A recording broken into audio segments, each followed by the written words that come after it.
Welcome to Talk to Me Baby, the show that believes knowing yourself and living in accordance with who you are is the biggest asset you can possess in life.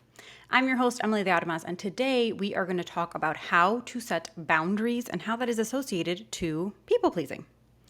First, before we start, I want to share what's on my lips because as I've been thinking about this idea of being an espresso biche, which is my theme for 2024, go back and watch that episode if you haven't. I've been thinking about the little things that I can do day to day, these little rituals, these little talismans that help cement that theme in my life. Just these small intentional moments and intentional actions that I'm taking. So, for example, when I worked in corporate, I used to always put on lipstick before a conference call. And I remember a coworker asked me, "Why are you putting on lipstick? They're not going to be able to see you." But it was just that concept of feeling more put together, feeling more professional by putting on lipstick. So when I talk to you, especially if you are taking time out of your day to listen to me, I'm taking time out of my day to create this. I want to be intentional with it. So I'm thinking about my lipstick when I put it on and what it means, and to give my words more weight, both in this podcast and just in general in life. So I am wearing the Charlotte Tilbury matte lipstick in Very Victoria, inspired by Victoria Beckham. I like it. It's one of my favorite nudes. I had it years ago. I guess I used it up, got rid of it. I don't know. But now it's back. It's back and I love it. You know, Posh Spice is definitely a good role model today as we are going to talk about boundaries. So what is a boundary? Because we hear people talk a lot about boundaries. You have to set boundaries. You have to have boundaries. Well, what is a boundary?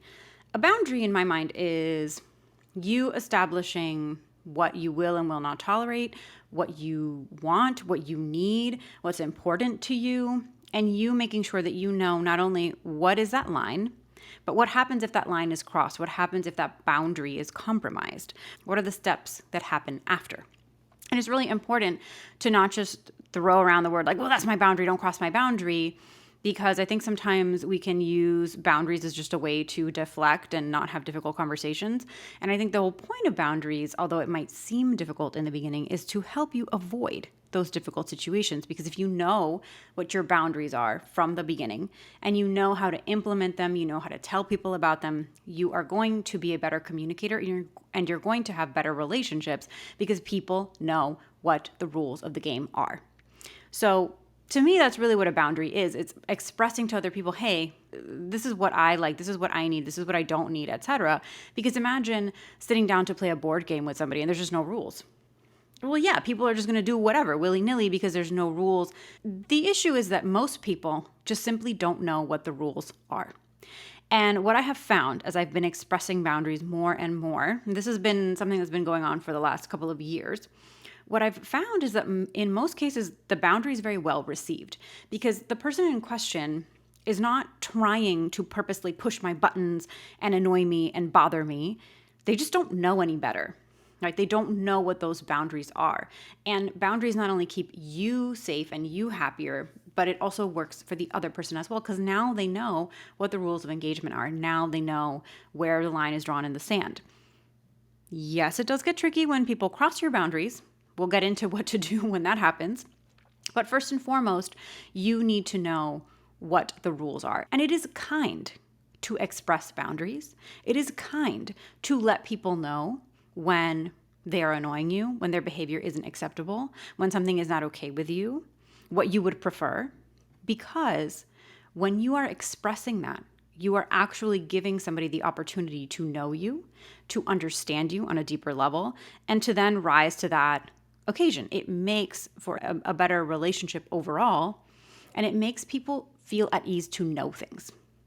Think about when you're confused, when you're not really sure, when you're kind of in a position where I'm not really clear on what this person wants, what this person needs. They're saying yes, but I don't know if they really mean yes.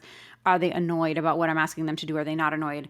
Think about that discomfort that comes from being in the dark about things. For most of us, we don't like being in the dark about things, and neither do other people. So when you're not expressing boundaries, you are the one who is confusing. You're the one that's confusing to other people, and they don't know how to act, what to do, what's acceptable, what's not, because you're not expressing that, okay? People don't feel safe around wishy-washy energy. Wishy-washy energy is not safe because it's not stable. And when that energy is not stable, people don't feel comfortable. They don't understand. They might push boundaries even more because they're just trying to find out, like, well, where's the line?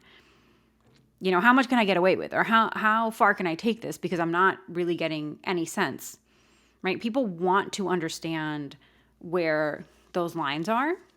And so you might feel like, well, I can't really express boundaries, or I don't know how to because I don't want to deal with confrontation. That was me. I don't want to deal with confrontation. Confrontation's scary.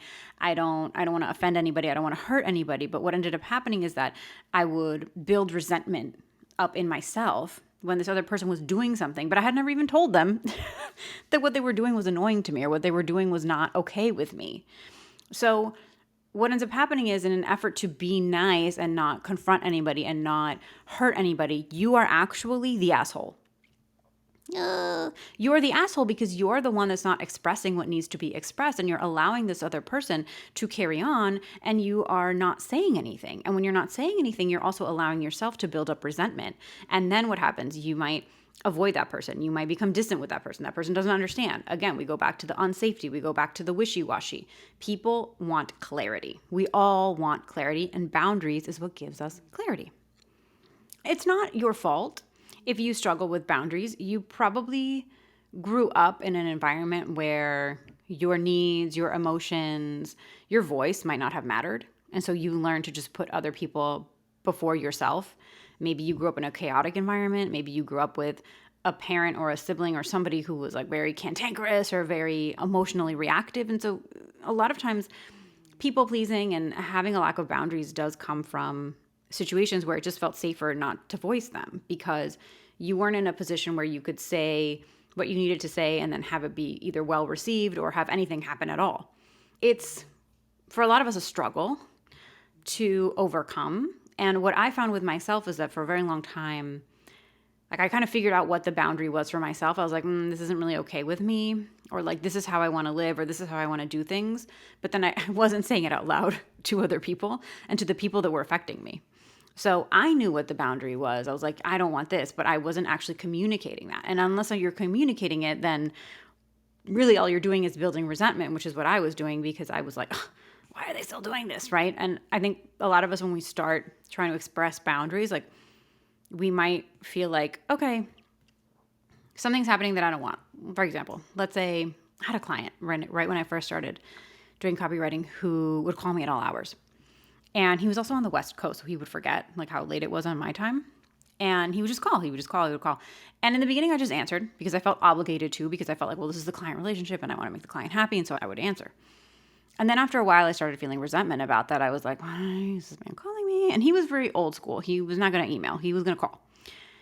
And it got to a point where, I started kind of tiptoeing and being like, yeah, it's a little late on my side or, whatever. But I wasn't flat out saying like, dude, if you call me after this time, I'm not going to pick up. I'm not going to answer. I never said I would prefer if you called me earlier.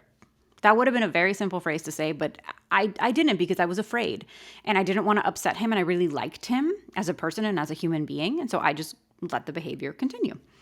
And then I got to a point where I would ignore him. So he would call and I would ignore him. And if you've ever been that person who's calling somebody and they're ignoring you or they're not picking up, like, that's frustrating, right? Because you want to get a hold of them, you want to talk to them. So it's frustrating on his end, but now it was also building resentment on mine because I was ignoring him, but he still wasn't getting the hint. So I was thinking, well, maybe if I just don't answer the phone, it'll just click and he'll understand that, hey, if you call me and it's 7:00 my time, I'm just not going to answer you.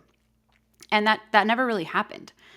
I didn't say what I needed to say in that instance. I just hoped that he would get the hint. And eventually the project ended and we moved on. Right? It would have been a lot easier had I just stated from the beginning, these are my work hours. If you call after the work hours, I'm not going to answer. If it's an emergency, text me. I didn't create any of those guidelines. Not up until recently have I realized, I've been creating these boundaries in my mind, but I haven't actually really been communicating them. And now that I've started to communicate them, I can tell you, most of the time people just want to know. I've been communicating boundaries and they have not been met with disaster. It has not turned into a confrontation. It has not turned into a fight. It hasn't turned into anything. It's been like, okay, thanks. Thanks for letting me know. People just want to know what it is that they need to do in order to work with you, in order to be in your life from a relationship standpoint, etc. People just want to know what to do. And clarity creates a lot of safety, because somebody who is a pushover or somebody who is unwilling to communicate their needs, their wants, is not safe. Because why? You're in the dark.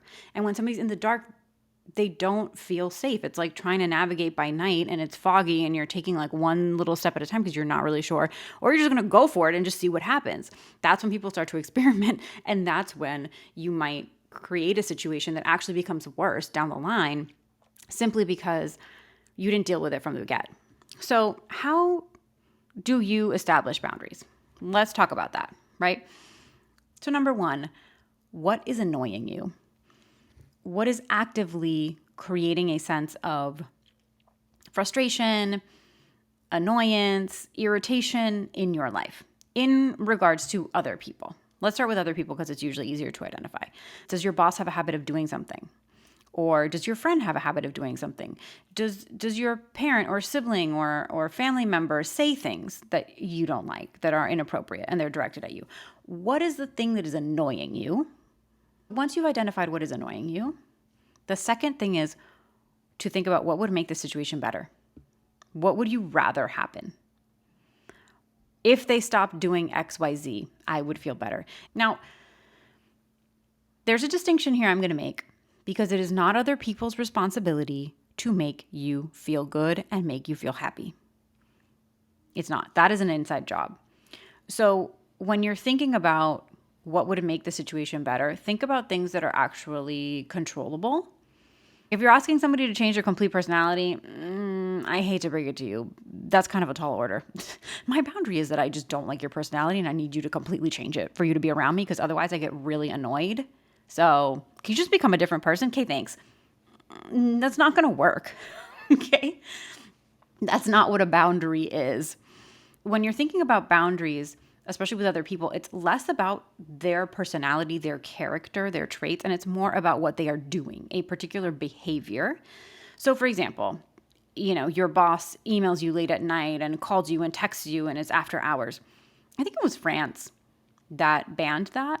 France has a law in place that says employers cannot call after a certain hour, or they can't call on weekends. There's like some rule. Listen, French, I think, are really great at boundaries. Because the French people, at least the ones that I have met and when I've been out and about in France, they're not playing around. Those people are exactly who they are. There's a reason why there are stereotypes that people in Paris are rude. If they don't feel like smiling and they're not in a good mood, they're not going to pretend. Whereas here in the US, like, you could be having the worst day of your life and somebody says to you, "How are you?" And you're like, "I'm good.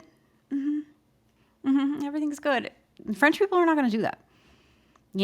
French people are like, "Get out of here trying to order this croissant in French. Please leave my site. I never want to see you again. I hope you le die," or whatever. Okay, they're not trying to be nice to you at all if they don't feel like being nice to you. I think we could maybe take a page from their book. They're not pretending at all. But going back to the point, if you're expecting somebody to become a completely different person, then either maybe you need to walk away for your own peace of mind, and that's the boundary. I just don't vibe with this person. I've tried, it just is not working, and then there you go, right? And you need to let that person go calmly with peace. I wish you well. We want to think about things that we could potentially ask for. So number one was figure out what is annoying you. Number two is what would make the situation better. And number three is let's put that into concrete terms.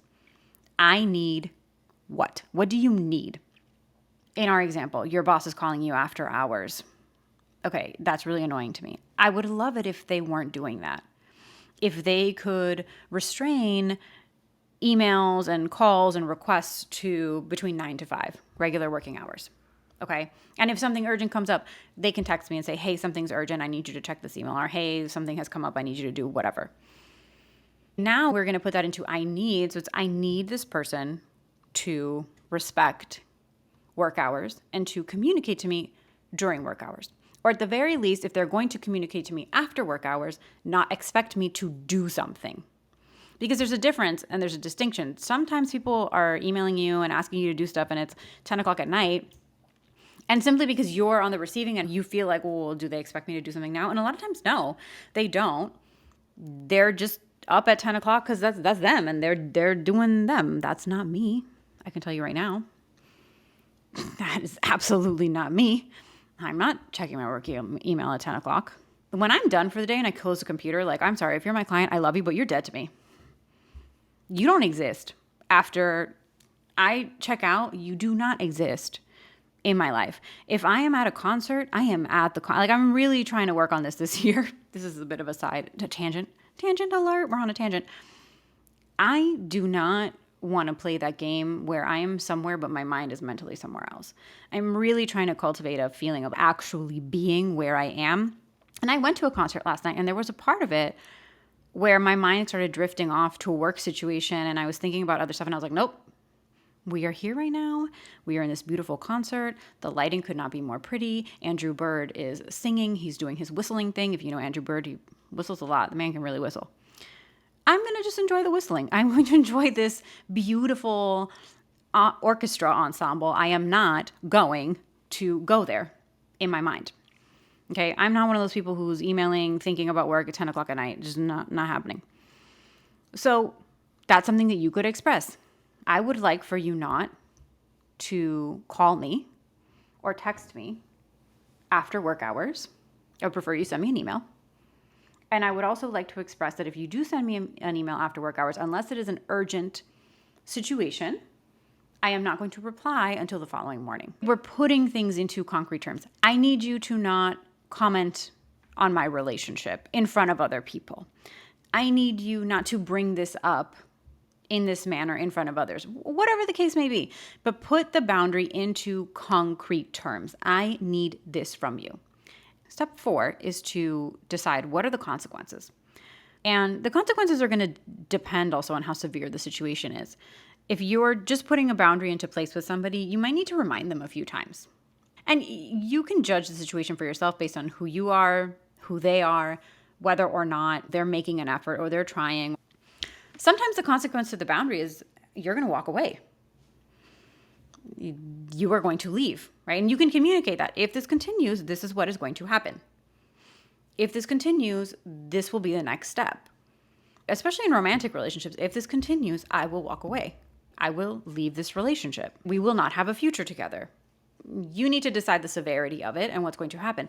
And in some cases, if it's family, for example, and you can't get away, right? Or it's not as easy for you to get away. You have to draw an energetic boundary, right? A line in the sand where you are going to either physically leave the room, you are going to mentally leave the space, you are going to make peace with the fact that this person is not going to change, and therefore it's not worth you getting upset about because they're just not going to change. You are not going to react. You are not going to continue a conversation that's really going nowhere. You have to make those distinctions for yourself, but sometimes you have to just draw an energetic boundary. And an energetic boundary doesn't mean that you're necessarily doing anything. It's just, you know what? I'm going to try to maintain my own peace because I deserve to feel peaceful, and I'm not going to let this situation or this person ruffle my feathers. I'm not going to let them upset me. I'm not going to let the situation upset me. I already know they're going to make some comment. It's going to bother me. I'm going to work on my reaction because that's all you can do. So those are your steps. Number 1, what is annoying you? Number 2, what would make the situation better?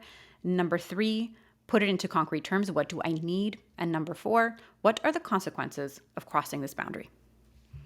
Let's do deep talk, because a lot of times when we struggle with boundaries is because we've been in a people-pleasing pattern. And I talked about this on Instagram the other day, how this year I want to be a people displeaser. Okay, I've been a people pleaser most of my life. Now I want to actively displease you. I want to annoy you. I want my boundaries and my sense of myself and what I will and will not accept to be so clear and so big and so in your face that if you are annoyed with me for not doing what you need me to do, for me not being who you need me to be or acting in a certain way, if you are annoyed, hallelujah, I'm doing it right.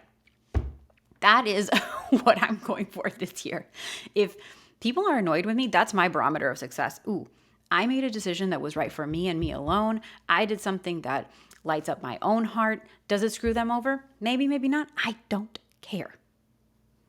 Truly. because I'm done putting my own needs last. I'm done putting myself in that position of always having to sacrifice what I want for other people to get what they want. And I'm just not doing it anymore. We're not doing it anymore. And it feels so liberating. This is as close to the villain era as I will get personally, but I can tell you it feels really nice. So what is people pleasing? People pleasing for me usually falls into two different camps. Either you're people pleasing because it's a form of validation for you to put everybody else's needs above your own, and you're kind of couching it in this idea of I'm being so nurturing and I'm being so giving and I'm just so concerned with everybody else and what they think. But really what you're doing is it's a form of escape, so you don't have to think about yourself. But you don't have to actually analyze your life or look at your life because you're so focused on the external and you're so focused on what everybody else needs. And sometimes we just sort of get into that mode. Women can fall into that trap very easily because a lot of us do feel naturally nurturing and naturally caring. But that's usually one form of people pleasing. You're just so overly concerned with everybody else, how they feel, how they're doing, that you're not actually taking time to tune into yourself and what you need. The other form of people pleasing is when you just can't say no. Okay. You struggle with saying no. You struggle with setting boundaries. I mean, I guess in both cases you struggle with setting boundaries, but you are allowing other people, their lives, their needs, their desires to be more important at the expense of you and what you want and what you want to do. And in that case, it's usually because you're afraid to say no, you're afraid of confrontation, and you're afraid of rejection. Because if you are yourself, and if you are who you are, and if you're stating it, you're afraid that people are going to get upset because you're not doing what they want you to do, and they are going to leave you, they are going to reject you, and you're going to end up alone. That's the camp that I fall into, where I would rather put my stuff on the back burner for other people. I would rather inconvenience others before inconveniencing myself. And that's really, at this point in my life, what I'm done with. If that makes me selfish, then so be it. I'm going to be happily selfish because I think it's time for me in my own personal situation and my personal life to put my desires and my things first, because nobody else is going to do it. And no one else is going to put what I want first. And if I'm sitting here, looking at the world and looking at others to give me what I need or give me the same courtesy, not going to happen. And what I've noticed is that it feels good to commit to myself first and foremost. And in being a people displeaser now, it means that I'm going to look at situations from the lens of, does this actually work for me? Not, can I do it? Not, oh, I could do it. Not, oh yeah, it's fine. It's fine is like the death knell for my dreams and my desires. Because I've said it so many times in my life. It's fine. I can do it. It's fine. I can manage. It's fine. I can squeeze this in. I can figure it out. For me, it's usually task related, task oriented. I'll do this for you. Or it happens a lot for me in the realm of work, but also in relationships as well, where I will start to sacrifice things that are important to me for the other person. And I'm just not going to do that anymore. I want the other person to be annoyed with the level of unwillingness that I will display at not dropping things that are important to me. And if he feels second fiddle, well, guess what, baby? You are. You are dessert. You are not the main attraction here. You make my life sweeter, but I don't need you to survive. Oh my gosh, did I say that? I just said that. Okay, let's go into what happens when you are a people pleaser, which is really sad. This is sad, guys. What happens when you are a people pleaser is that no one really knows you because you're not expressing what it is that you need. When you don't know who you are, what you want, what you need, when you're not willing to prioritize that, it makes you unknowable. And you are like an amorphous blob. Okay, boundaries give you definition. Another way to think about boundaries is the actual property line. You have a boundary line on a property. It tells you where the property starts and stops. It gives you shape. It gives you borders. It gives you edges. And when you don't have boundaries, or when you're in that people-pleasing mode, you are just this blob. You are a shadow. You are something that is undefinable to an extent because you are not defining for yourself what matters and what's important and what you are and are not willing to deal with or put up with or etc. Right? We need to get some lines around ourselves. We need to define ourselves. We need to give ourselves shape. And we do that by having boundaries, by expressing those boundaries, and by upholding those boundaries. What happens when you're afraid of confrontation? You don't want to rock the boat. You don't want to be perceived as being difficult, right? You're afraid that you're going to be rejected unless you conform to what everybody else wants or you make everybody else happy, is that you are denying yourself the ability to be who you are fully and truly and have other people respond to that and have people really know you. And that's the sad part about being a people pleaser, is that you always feel like you're not known by others and you feel lonely. It's a very lonely existence because you're not letting people in to see the real you because you're not expressing yourself. And you're in that state of, I'm just going to go with the flow. And even though I'd maybe rather go to this restaurant, I'm not going to stay it. You become this person without preferences and without desires. And I know for me, I never wanted to be difficult. I wanted to be agreeable. I wanted to be nice. I didn't want to be difficult. And what I've found is that the more quote unquote difficult I am, the more people respond to me in a positive way because I'm willing to stand up for myself. We talked about how being a pushover does not make you safe. Not having boundaries doesn't make you safe for other people. And so now that I'm not willing to do that and I'm willing to say, no, I don't like this. Yes, I like this. No, not that. Da, da, da, da. It feels really good and empowering. So where can you start, right? If you're just kind of figuring out, oh, wait, that is me. I am a people pleaser. You have these situations going on. First of all, don't beat yourself up because I have been there. I've been through all of it. The kind of things and shenanigans that I would put up with from all aspects of my life, honestly. In the past, I've been that person who's suffering in silence to an extent. Like I might have stated my boundaries at one point just because I got so annoyed that I had to say something, but I wasn't necessarily following through. And so I was just suffering in silence for a while, kind of like putting up with situations until it got to a point where I was like, I'm done and I'm out. And that's really kind of how my divorce came about because I expressed those boundaries. I expressed, this isn't okay with me. This is what's going to happen. But then I got to a point where I went silent for a long time because things weren't changing. And then guess what? One day I snapped and I was like, I said I'm out. And I have to pat myself on the back because despite the fact that there have been many opportunities in my life where I haven't gone for it and I haven't stated the boundaries early on, said what I really wanted to, when it's time for me to cut and run, I cut and run and I do not look back. When it gets to that point where I cannot take it any longer and I've made that decision, it might take me a while to make the decision, but when I've made that decision, it is made. There's no turning back from that. I'm very good at doing that. So I'm trying to get better at not allowing things to get to that point because it's not fun. It's really not fun to have to put up with things. It's not fun to feel like the things that matter to you are always going to come second in life and you're not able to prioritize what matters to you and what you want to do. And it's not a good feeling. So how do we start with enforcing boundaries and just not being a people pleaser if you struggle with that? Start small. Start easy. They got your order wrong? Tell them. They mispronounced your name? Correct them. They spoke over you in a meeting? Say, I'm not quite done with my thought yet.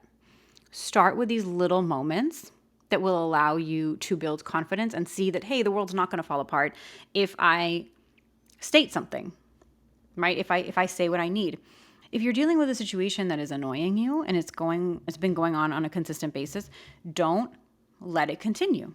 Make the decision, you know what? I am going to strategize what it is that I can do in this situation. How can I express the boundary?